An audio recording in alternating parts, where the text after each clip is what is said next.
Have you ever tried to avoid something, only to find that it's always on your mind? That's the lesson of this Zen story about a young monk who couldn't stop thinking about a woman. One day, a young monk and his mentor, Tanzan, were traveling through the mountains. They came to a river that was swollen and dangerous to cross.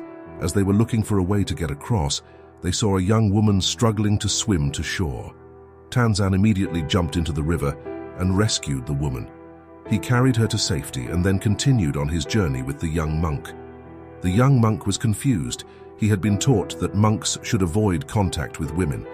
Why had Tanzan helped her?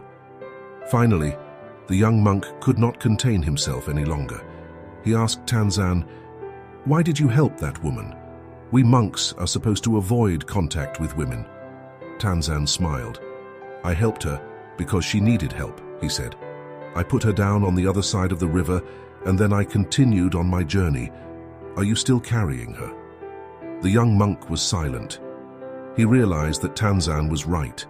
He had been so focused on avoiding the woman that he had been carrying her in his mind ever since. The young monk learned a valuable lesson that day. He learned that if you try to avoid something, it will only become more powerful in your mind. The key is to let go of your attachments and focus on the present moment. The moral of the story is that if you try to avoid something, it will only become more powerful in your mind. The key is to let go of your attachments and focus on the present moment. This story can be applied to many different areas of our lives. For example, if we are trying to lose weight, we will be more successful if we focus on our health and well-being rather than on the number on the scale. Or, if we are trying to be more mindful, we will be more successful if we focus on the present moment rather than on the past or the future. The next time you find yourself trying to avoid something, take a step back and ask yourself why. Are you really avoiding it, or are you just afraid of it?